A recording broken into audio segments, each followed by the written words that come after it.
Welcome to Big Blend Radio with your hosts, Lisa and Nancy, editors of BigBlendMagazine.com.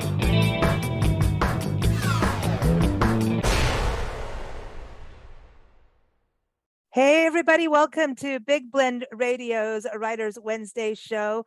We do this every second Wednesday with our friends over at Books Forward, and you can visit them at booksforward.com.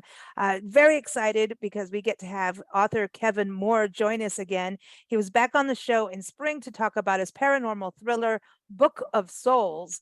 And he told us that the next one, the second part of this book called Book of Demons, so we went from the souls to the demons, would be out October 11th, 2022. And he held true to his promise.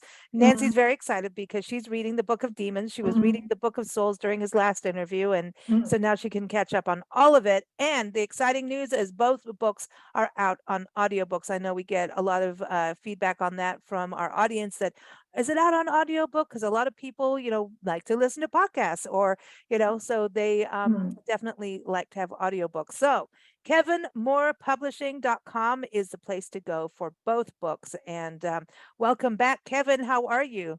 I'm really good. It's nice to see you guys because I remember the last time we had a lot of fun. Oh, yes, we did. We're going to have more. Nancy's reading the Book of Demons. And listen, first thing is that cover freaks me the hell out. Okay. But it's a comedy. I know, but look at it. Look at it. I know. Yes. It's pretty gross. No, see, I know art plays a role in this one, but before we get started, I know Nancy's reading. She didn't finish it, right? You didn't, because she normally doesn't because she doesn't want to open her mouth. But I am going to finish both books on I Halloween. thought you had. Oh, Halloween. Yes, I want to reread all of Halloween night. Oh, great. Wow. I love it. Well, that's because good. we're in a place that it's appropriate. Oh. Well, this is cool. I think your timing for both to be out for Halloween is perfect. I think she's really right about it. But I want to start with Book of Souls real quick for those who may have not catch the first interview. Give everyone a little overview of the Book of Souls and then how it progresses into this one so that we don't tell everybody everything. Okay. So the Book of Souls. No spoilers, remember. Yeah, I'll try. I will not. The Book of Souls is a story about a 47-year-old man who's married to the love of his life and has 3 children. And he wakes up in the hospital after having an accident, and he is his 13-year-old self, and he's coming out of a coma. And all the doctors, the neurologists, the psychologists are telling him it's a false memory. It's just a dream. And he does not believe that it's just a dream. But crazy. He also wakes up to the fact that he's got some psychic abilities and that he can hear and see spirits and that he can help some of them. And he's dealing with shadow people and demons. And it's like, all of a sudden he's 13 and he remembers his wife and he remembers his kids and he remembers their holidays and their birthdays. And so it's a whole trip for him because they're all saying, no, that never happened. And so that's what the Book of Souls is about. And then going into the Book of Demons. Ooh. Yeah, so what happened? So this is Jack. We got to tell her. Jack. Right, this is Jack Kelly, and he's a 13-year-old boy. By the time Book of Souls is over, he's 14. And it's his journey, and it's basically a spiritual journey because he's like, when you know something, and he feels like, I don't know if he doesn't know if he's like maybe this is like a time warp, or I've time channeled, but these things are real. And the fact that but now also on top of that, where they're saying, no, that didn't happen. He's like, all right, but I see the ghost across the street, Casper Green Street. And all of these other things that he's dealing with. And he's so afraid that people are going to think he's crazy. And so it basically takes the reader or the listener, if they're doing the audiobook, on the journey of like, is he crazy? Is he a ghost?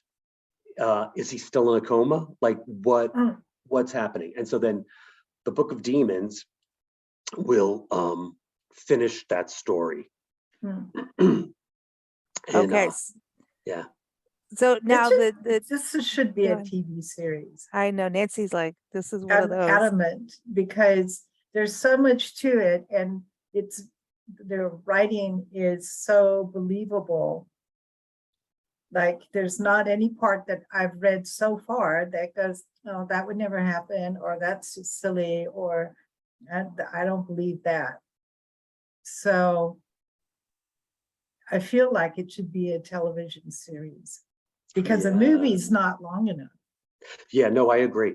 I was on a podcast a couple of days ago, and they said, how would you prefer a movie or a series? And I was like, I would prefer anything, but definitely a series, because there's a lot going on. You've got is a lot. paintings, and the Book of Souls basically started out as from a true story, because my son, in the beginning, his son gets sick, and that's when he's introduced to some of the shadow people. And that I'm a lucid dreamer. And so I had these dreams concurrently, like 3 days in a row, of these shadow people that were trying to get my son Matthew. And they kept saying to me, I would say, what do you want? And they'd say, I want him. And I would be like, you can't have him. And in the dream, I was trying to get away from them with Matt. And then about a month later, he ended up in the hospital, in intensive care, fighting for his life. Everything went wrong. And I started feeling that kind of ghostly presence. And while we were there, I would spend the night in the bed with him, because he was obviously scared and he had all of these things in him. And the only night, there was 2 nights that we slept well out of the 3 weeks we were there. And they moved us out of that room. And I said, why did you move us out of the room? And this is in the Book of Souls. And the nurse, whose real name was Lulu, who I put in the book, said, oh, you should be happy we're out of that room, because there's a ghost in there and it's not friendly. And I said, I think you're wrong, because that was the best sleep Matthew and I had.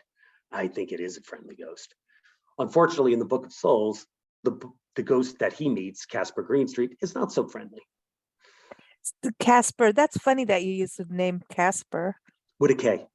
Yes, I know, but still, it's funny. It's funny. I know, because but it's got a K, and that makes it more adult. Okay, well, you know where I got that name from too? Like, I'm a big fan of the Maltese Falcon. I don't know if you guys ever seen that movie. Okay, yeah. Well, the one of the lead actors' name is Sidney Greenstreet, and in real life, his name is Casper.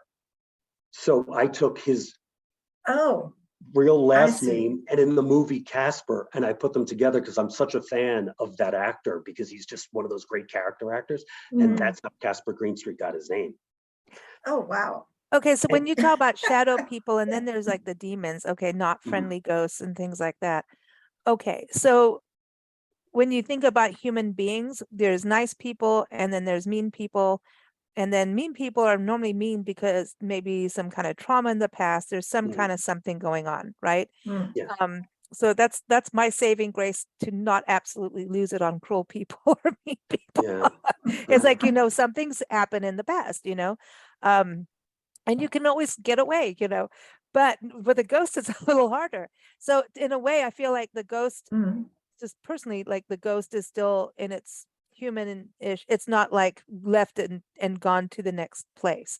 So we always talk about heaven and hell, right? And so I just did an interview with musician David Young, very famous for his album Celestial Winds. He's a flute player, and he is a psychic, and he channels, like during readings, and plays music. He writes it, like he channels and writes messages through music for people, and he just did an album with all this channeling of songs. I know I had the most trippiest interview with him. I was like, why didn't I have you both on together? Because this would have been crazy.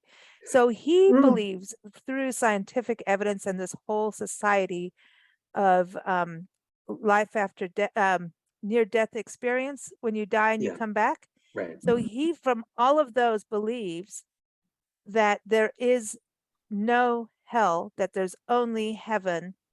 And so even like the ghosts and things like that, eventually, once they're free, will go to heaven. Yet we all have this fear of hell.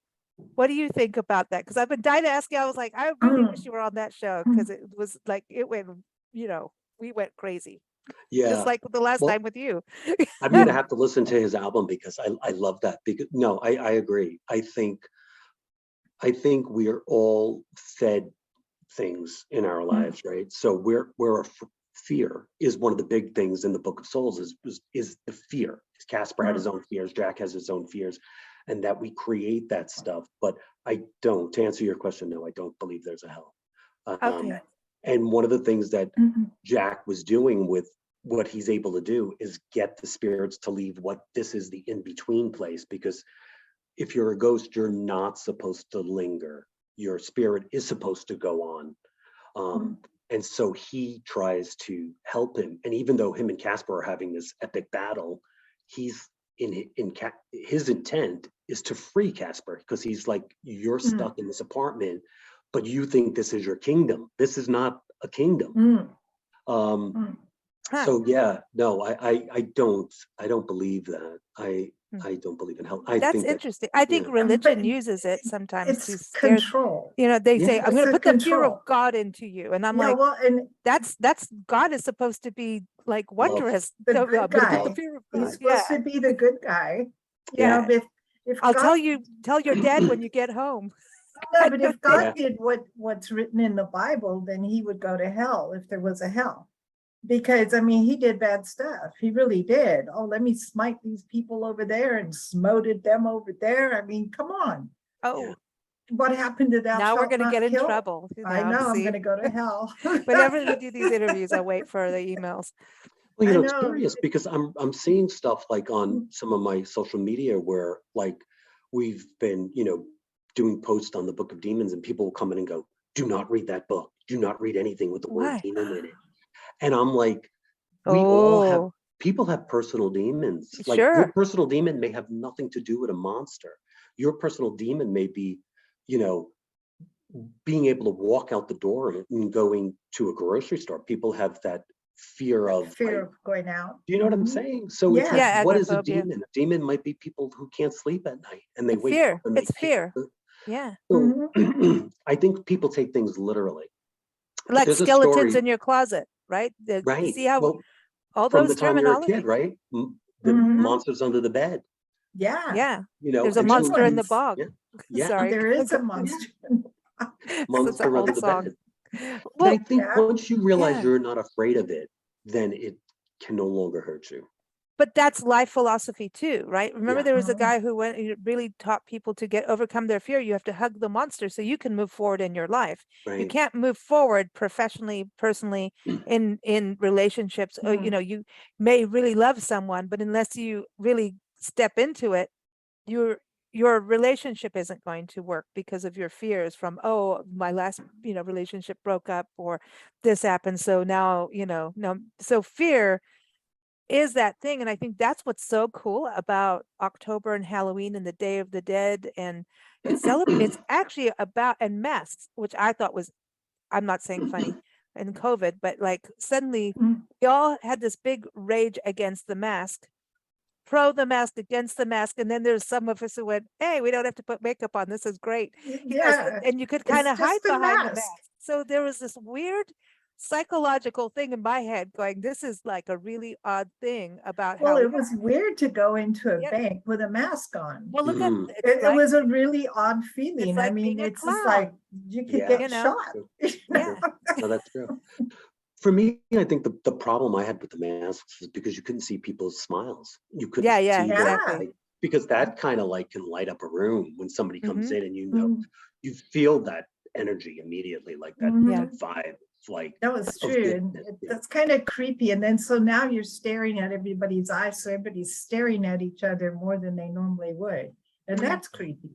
Yeah, Mhm. because you're not seeing any facial expression. But the one Yeah. thing that you just mentioning in the eyes, which I've always loved, because you know the saying, it's like the eyes are the windows of the soul. Yeah. And so when you are looking at somebody's eyes and you can see like there's a kindness there, or like with the character Mr. Phillips, they're always talking about how he looks like he's in the wrong picture, the wrong movie, the wrong photograph. And it's Well, because there are Okay. people that when you like, even when you shake their hand, you feel like, are you there? Mm, Oh, that's weird. Like the because their Limp hands Bizkit, are the cold, the clammy, cold, limp, clammy hand is creepy. and the limpy, like, That's what I mean. The cold, glimpy, Yeah. I clammy don't hand. really want to touch somebody else, but I'm finding I have to shake hand, you know. I And then feel like there's- whenever you do that, you're going to get sick.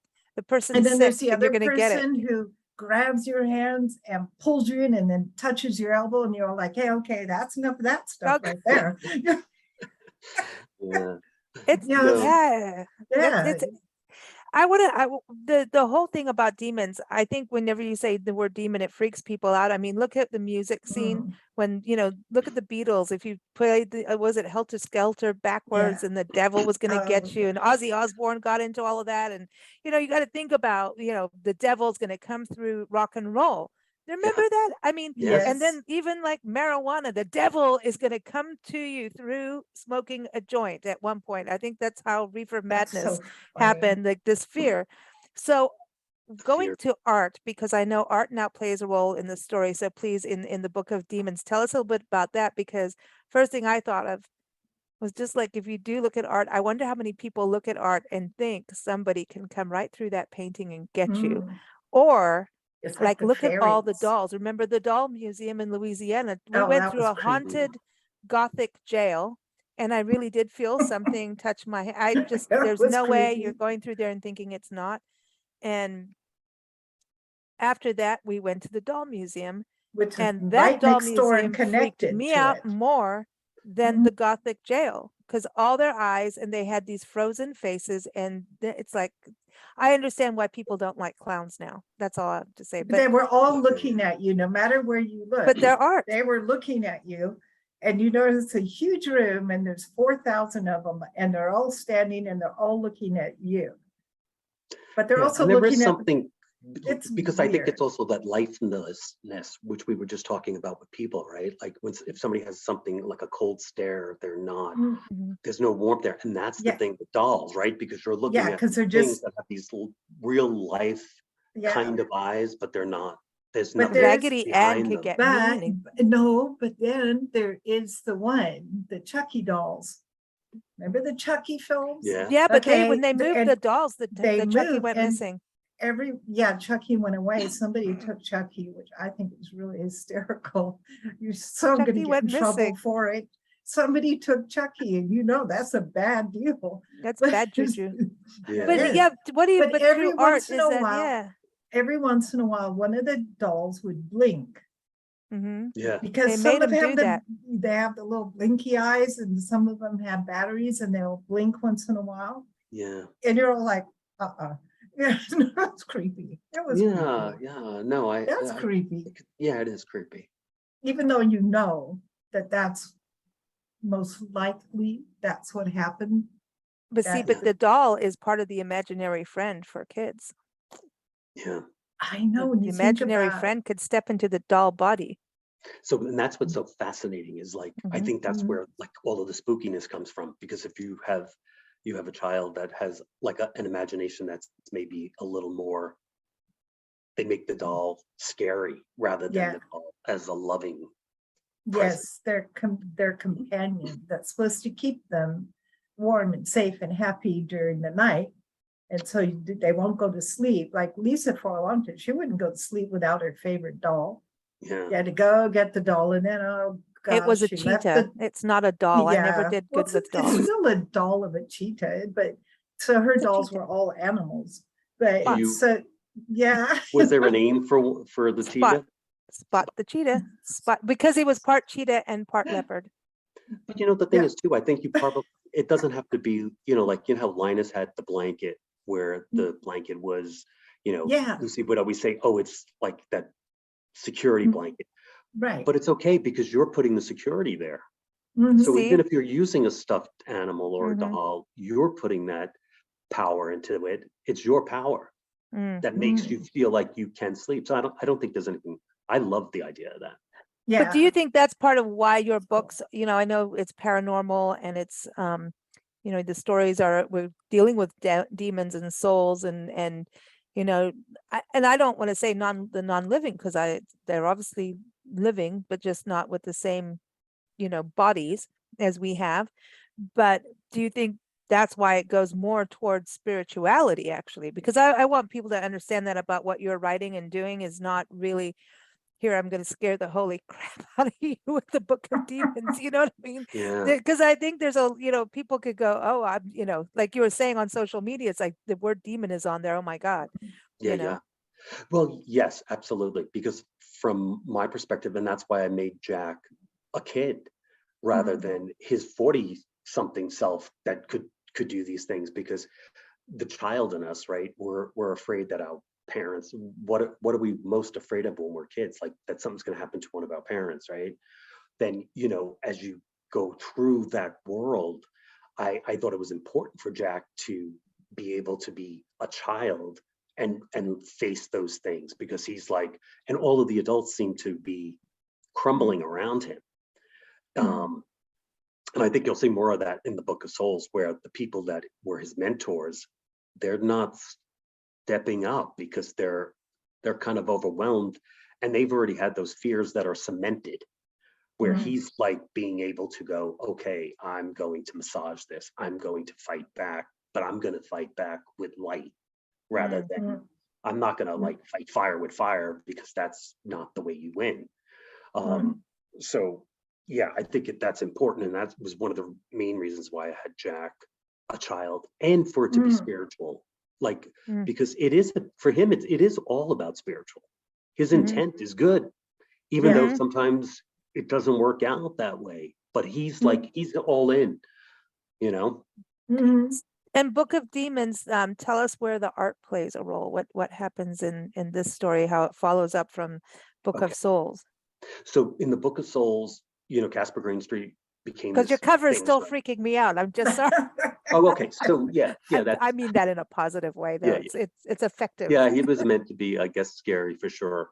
But in the Book of Souls, Casper is an artist, and he starts using blood in his paintings, and he's like, he considered himself a hack, and he was not selling anything, and he started using this blood, and the paintings became magical. But there's the one painting where he has painted a self-portrait of himself as a child, and he's painted shadows in the painting looking over him playing marbles, and the shadows represent his own personal fears, which end up getting the best of him, right? They end up haunting him for the rest of his life. Would you say, Nancy? Right? Casper, unfortunately, where Jack, I can't give this away, because there's something very important in that painting that we find out at the end of the Book of Souls. We find it out, but that painting becomes something that Mr. Phillips wants, the shadows and the power in that painting, the shadows. And so that becomes a battle of good and evil, because he wants that painting, and Jack and Peter have the painting, and that's their mano on mano. It's like it becomes like he'll do anything to get it, and Jack is going to do everything he can to prevent him from getting it. And there's a thing about the painting where, choose my words carefully, but where some people are attuned through sense of smell, sight, touch, more attuned to going, what's up with this painting? They can like smell the blood, or they That's know. Mr. Phillips. Yeah, so some people and other people can walk right by it and not feel anything.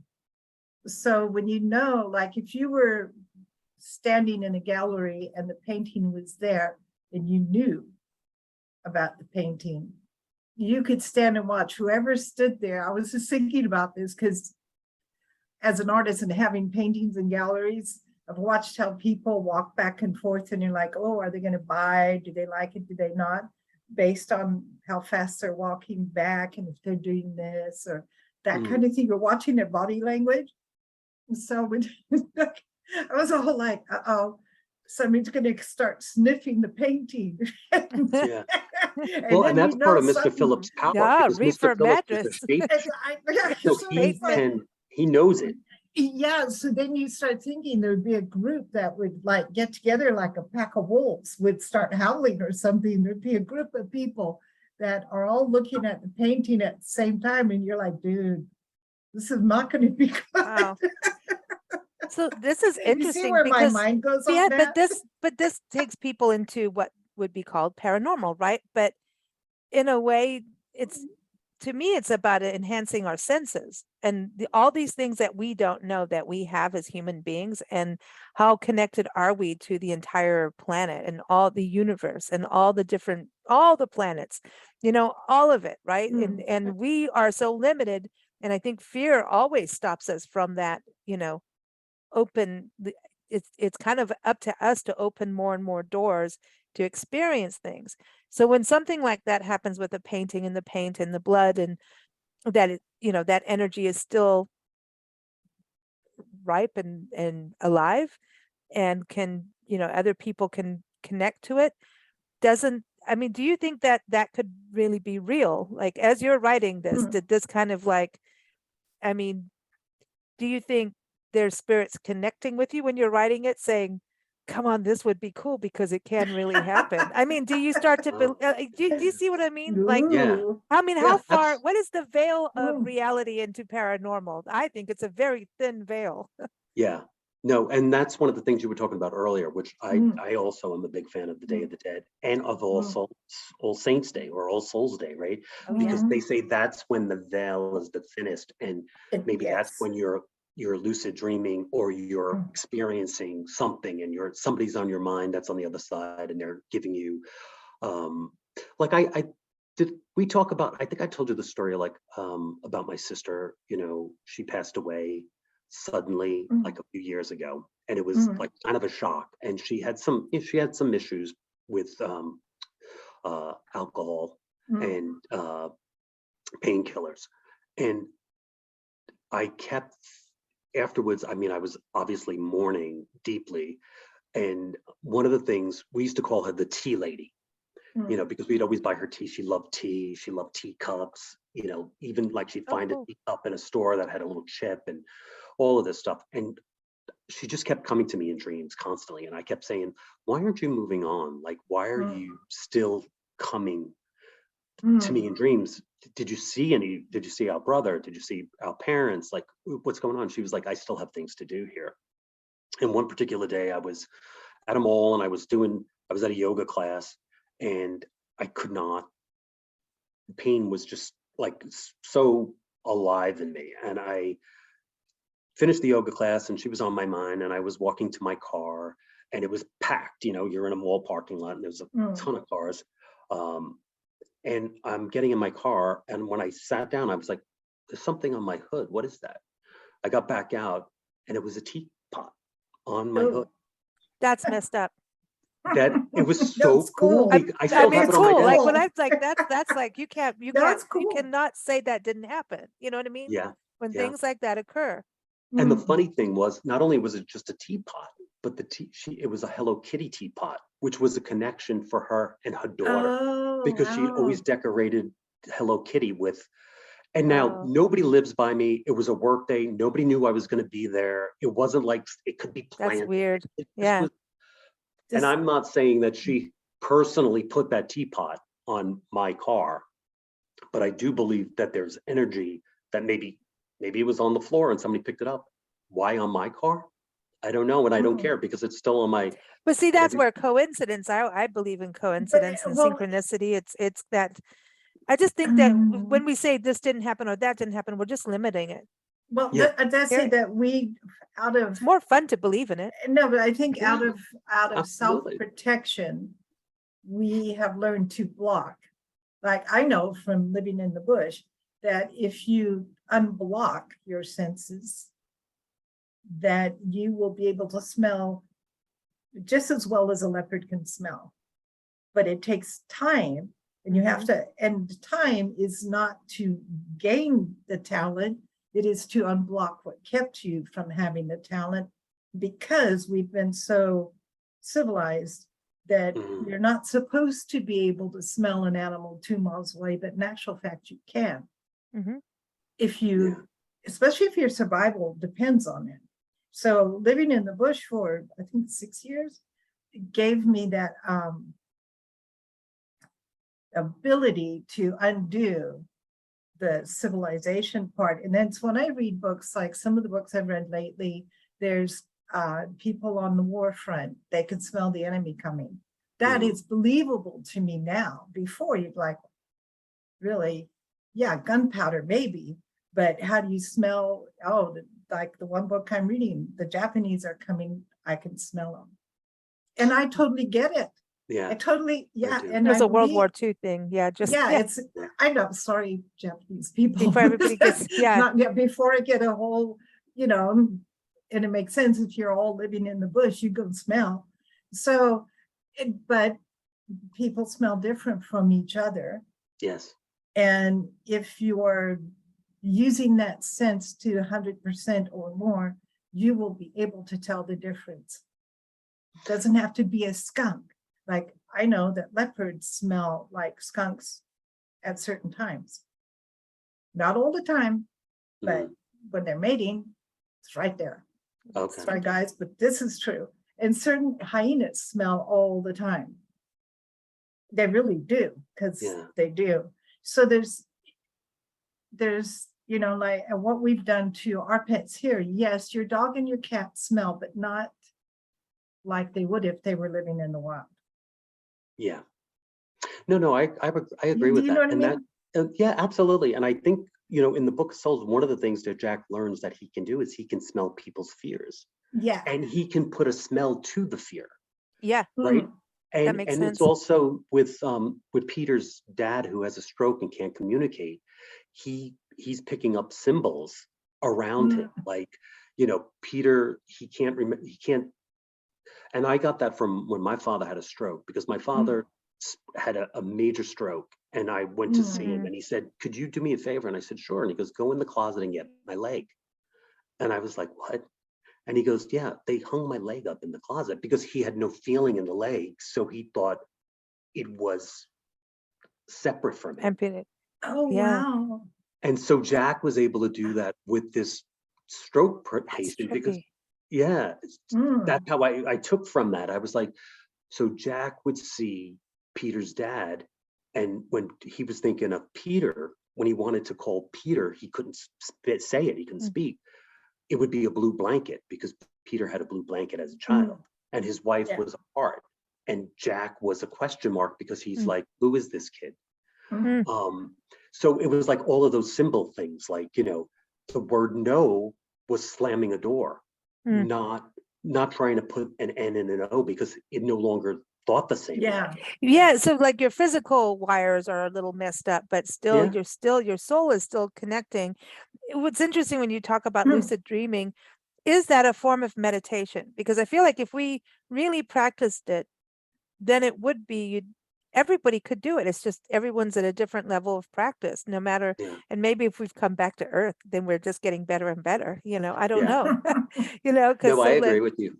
Everybody Yeah. can do it. There's no specialty there. There's no, like, it doesn't make anybody, like, I mean, it doesn't make you psychic in any way. It makes you available.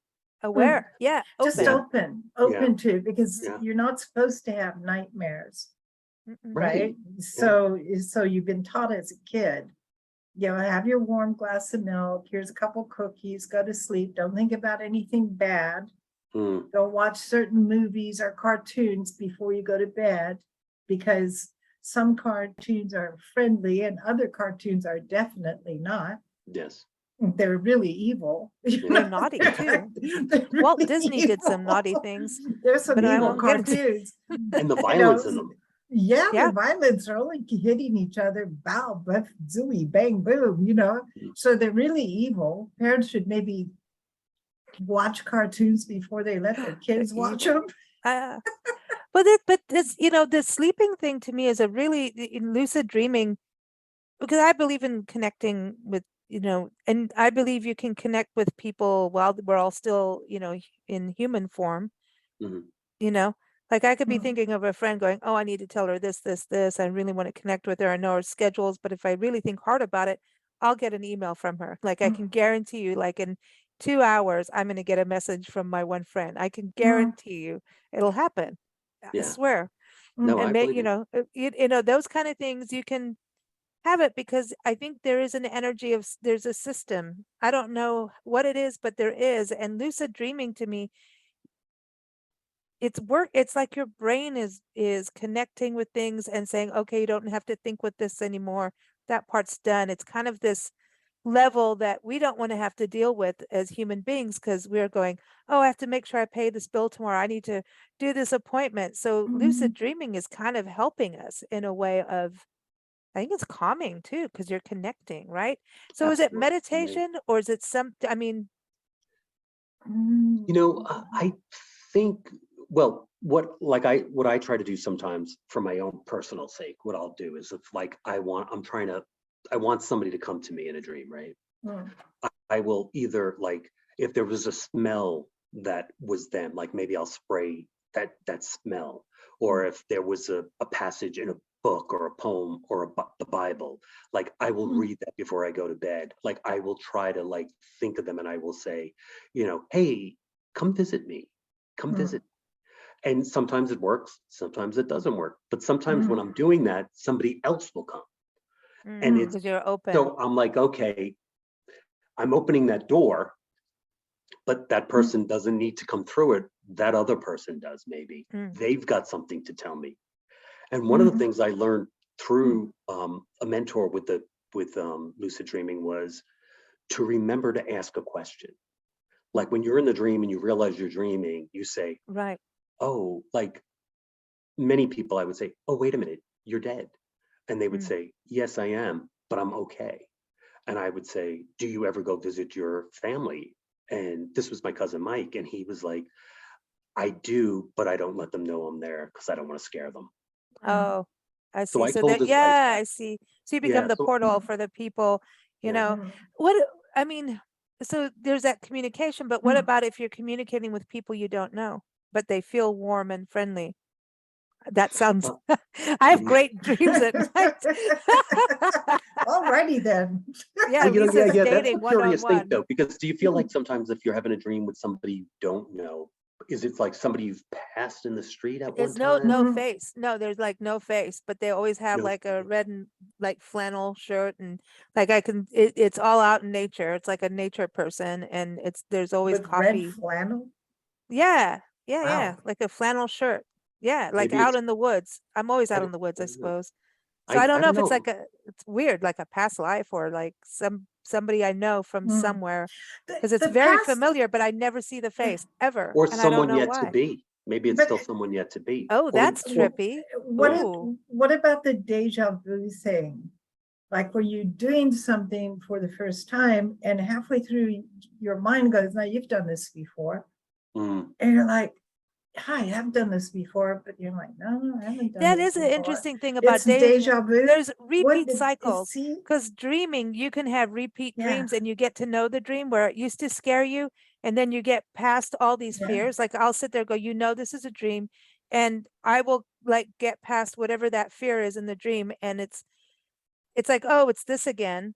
And it's like you're outside your body looking at your dream. It's very weird. But they're deja vu repeat is a dreams. weird But that's a feeling, like, repeat thing too. So I think it cycles, but that's me. I don't know. Lisa, don't you also think, like, you know how like Jungian psychology, when they talk about like the shadow self, the shadow part of your personality, things that you sometimes don't want to face, right? But part of that, what you were just saying for me is like that it's a deja vu thing, or you think it's a deja vu thing, but it's your shadow self trying to expose it to you so that maybe it's not so scary, or maybe it's something you need to know. I mean, I don't know. Like, I don't think anybody has, even like the best so-and-so, quote unquote, psychics, nobody knows your answers better than you do. Nobody. Nobody knows. Well, we your keep soul ending better up than in you. places all the time that have some weird connection to our family and we didn't know. And we it end up is there and it's like, interesting. and repetitive. And it's like a weird thing. And you go like, this is some weird stuff. Like Yeah, what is happening there? Like what is happening, you know? There's But some So weird in a good weird way. stuff. yeah. It's Well, I don't know, man. There are like that's a whole novel. I Like know. on it. Yeah. That's a whole My crazy grandmother story. on my dad's side was Romanian, and she used to bake pies, and she always put a freshly baked pie out. It's so weird for the 4 and 20 blackbirds, and blackbirds would come and eat the pie, and she'd make one for the people in the house, but she always made one for the 4 and 20 blackbirds. Mm. Now, you know People would that's think that's tied to some kind of superstition of some sort. Yeah, but also, don't you But think in the sometimes, like, you know how birds used to be like the carrier pigeon, right? It had a Mhm. message. Like some people believe that birds are like the thing, like I loved using crows in the Book of Souls and Mm. birds Mm. because, like, especially crows, they're so smart and Oh, Yeah, they there are. could be there's something there they're to funny learn. too. Yeah. Well, yeah, Oh you're yeah. right about Mm. birds. Like I remember we were sitting on our porch years ago when we lived out by Joshua Tree, and this hummingbird just kept coming up to my face Oh like yeah. it's gonna peck my eye out. And we talked Mhm. to a friend of ours who's an animal psychic like that evening, and she says, "Oh no, the hummingbird's trying to tell you, Lisa, to tell Nancy, because Nancy's Mm. like, screw this with this other thing or whatever it was, and you've got to tell her that an aunt or someone has passed away." And swear to God, That's like the true. next day, Mm, we found out an Mm. yeah. aunt, and then we Yeah. found, well, and we found out that you had a whole string of other sisters and brothers and aunts and uncles and all I kinds of would. things. So it was one of those, you know, anyway, It's a weird family rabbit hole. secrets. If I So ever, maybe that's why the yeah. hummingbird had to Yeah. come to me. I don't know, but that was I mean, it Mm. turned out to be 100% true. So it's like, you Wow. have these experiences and Mm. we want to not believe it because it's easier. Well, Well, it's safer maybe for some people. Like some Yeah. people, To me, we it's all fun. live in our box. Some yeah. boxes are smaller and some like Mm. are huge. And Mm. it just depends on the comfort of your Mm. box. It's like Mm. with dogs, right? You put them in a crate and they're able to sleep sometimes better in a crate because they're comfortable in that. And I think Yeah. it's the same thing with people, but it's our own what we're putting up here. So Mhm. when you go to an art gallery, do you have a different view of paintings now? Like like what happens when you look at art now? Because once you start seeing things, it's hard to undo. Like the Yeah, possibilities. I think I've always done that. I'm looking up at a painting in my room right here. Um, I think I've always been like that child that was, like there was chaos in my house when I was growing up for a Mm. variety of reasons. That's a whole other show. Yeah. Mm.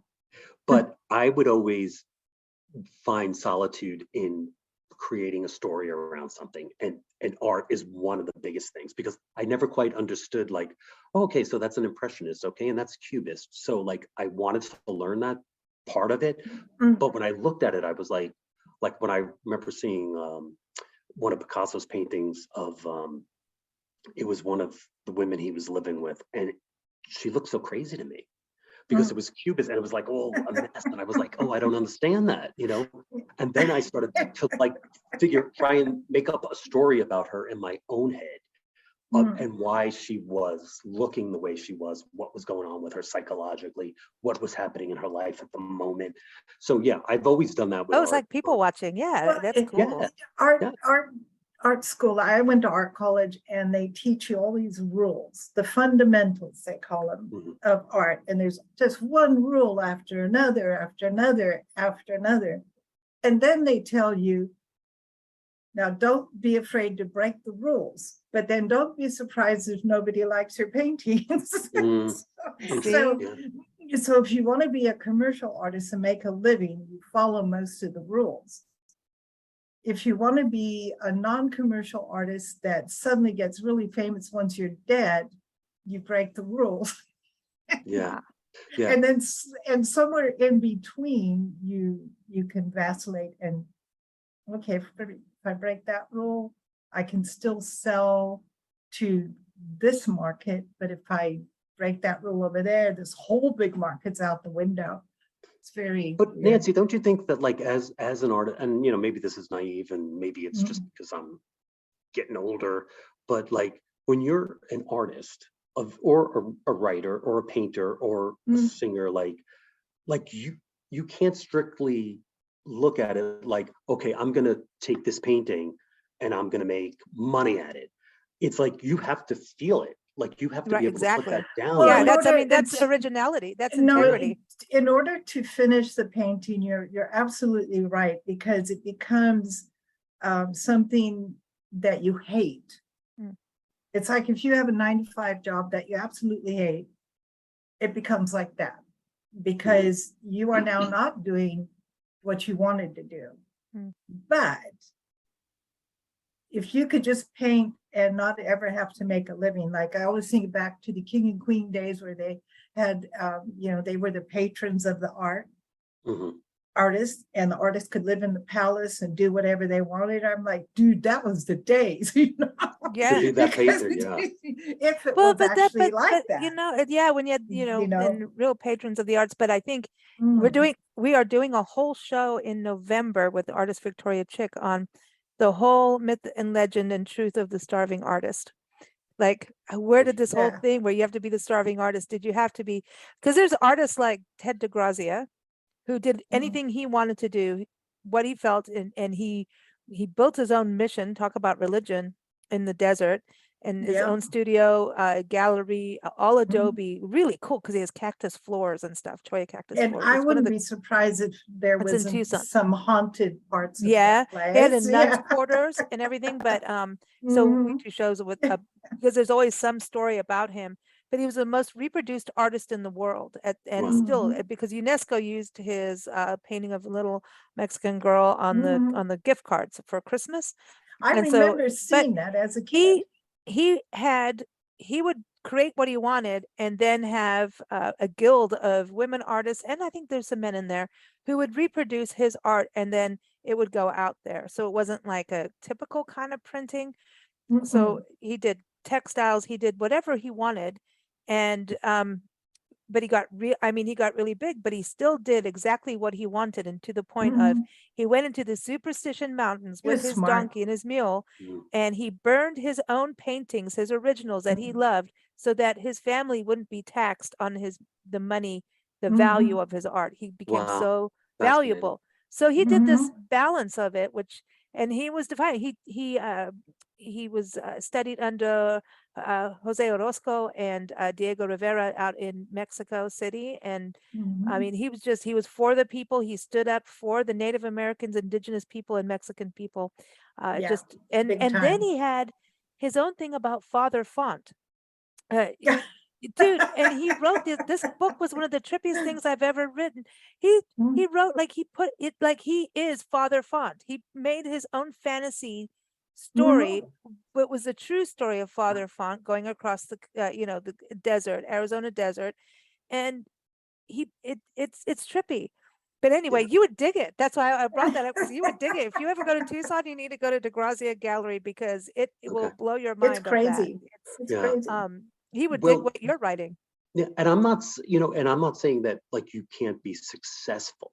I'm just saying You've got to be true. it's, yeah, you got to be true to who you are. It's like Andy Warhol was extremely smart in business. I mean, Oh, he God. took these Mhm. tomato cans, Campbell soup Campbell's cans, soup, yeah. and made Yeah, bazillions of dollars at it. And I it's like, know. And who but it would was think? also what he wanted to do. He wasn't Yes. going Yeah. like I Mm. read these things all the time and they go, oh, if you really want to be a successful writer, write about billionaire romance. And I'm like, I don't care about that. I can't Well, do it. See, no, but I some can't do writers and it. authors will do what it's they really hard. want, and then they'll Yeah. have a different pen name and write, things that Yeah. are really odd and what people But want, that it's stuff. But it's really it is a hard to do balance. something you don't like Mhm. and Mm. call it your art. Yeah. It's Well, custom painting, like someone wants, you have to do portraits of people. If you don't enjoy doing portraits of people, oh my God, that is the worst. But but that's the musicians, trigger but that was It's the trigger that the helped worst. Casper become a very, very successful artist, because Mm. they said, listen, his agents were like, no, you've got to do these, portraits. So he said, okay, I'll do a portrait for them, and then I'm going to do the portrait of what I see in their soul. And Oh it was boy. that duality Yeah. that made him famous, because here was these people that were very, I with love their that. furs or whatever on their uniforms, and then he would paint their souls, and their souls were what sold everybody. They were See, like, but that's what "Oh, Nancy wants to do with musicians. She wants to Yeah. paint them because she could see their aura and their soul Yeah. as they're performing and Mm. paint that. Mm. I would wow." rather That's paint how she's that going to retire, is doing that. I love it. because if I listen to music and I have a bit of wine, I can go there. See, that's a porthole drug. No, well, it relaxes you enough to cut out all the everything Yeah. that goes on But around you. meditation, yeah. You know, you have to have something that helps you block out everything else. It helps you with stuff like, well, Lisa, you're saying like it's a portal, right? Music Mm. can be a portal, because it was like I would Mhm. listen to music when I was writing a sequence or a scene, because I was like, I mean, I Ooh, think I vibe. listened to, it You was get the beautiful, vibe. like 90 Yeah. degrees out, and I'm listening to rain, just Mm. rain and thunder and lightning, because I was like, this is going to help me with this Yeah. particular scene. That sense, those Yeah. Well, senses. think about it. If you watch a movie and you turn, like, if you take out all the background music, it's dead. It falls Yeah. flat. But you but as know? a writer, I think that's the thing. I mean, I always say this about books. So you're reading a book. This is that personal experience. You're not in a movie with somebody. You're reading your book solo. It's your experience. Mm, yeah. And that co-creative thing happens where you're seeing the characters, you're smelling them the way you're going to smell them. Mm, You're painting them who they are. You're hearing their voices the mhm. way you do this What you whole, think they sound and that's like, why I yeah. think the power of books is just it's insane. Like it's so Yeah. cool. And then when you get books like what you're writing, that's just off the hook cool, man. This is exciting. I'm Mm, Thank excited you. for you. What's next for you now? yeah. Well, I'm writing right now. I'm working on, I don't know, the last time I think we talked a little bit about this. Can you see this? No, Well, Flashing. anyway, it's a book called Christmas Stories. And it's, cool. That's right. I remember you were talking yeah. about that. Yeah. and I'm thinking about adding a short story to it. And then I'm also working on another Jack Kelly book. Oh, cool. And I'm also been working on a story that I've been playing in my head about three women, called Waking Sleeping Beauty, that I've been Mm. writing. So Cool. yeah. Cool. Cool, but we're looking Awesome. forward to it. You'll have to come on our Christmas solstice show. We just had one that Yeah. was off the hook for fall. I mean, we did it by generator. It was our first radio show by generator. Hello, that's what happens on a farm. But yeah, Mm, it's like it was happy fun. solstice equinox. Boom. All right. But yeah, we have yeah, interesting people. We've somehow just decided Love that to. these are it's off it gets woo-woo weird, but it's good woo-woo weird. So yeah, You- see, I live for that. I love that I, stuff. I see I'm, you're yeah. you're like it, don't you think he'd do well Oh, with East? And yeah. we've got Ed Roman. We did that, and I'll send you a link to our recent show because it just did get a little weird, but it was way fun. Oh yeah, no, please do. Yeah, because I would love Cool. to listen, and I would love to be on the winter solstice. Oh I yeah, mean, come on. We Cool. always have parties, but thanks for joining us again, and congratulations Yeah. on the new birth of your next book, the Book of Demons. That sounds birthing I the Book love of it. Demons. Sounds great. But everyone, listen. Holiday season is coming up too, so Book of Souls and Book of Demons makes a very good gift set. Just saying. And so go to kevinmoorepublishing.com. We want to thank our friends over at Books Forward. You can go find them at booksforward.com. And of course, keep up with us at bigblendradio.com. We do this show every second Wednesday. Thanks so much for joining us, Kevin. thank You you. take care. It's a pleasure. Nice to see you both again. Poof. Take Go care. off with Poof. smoke. Ooh.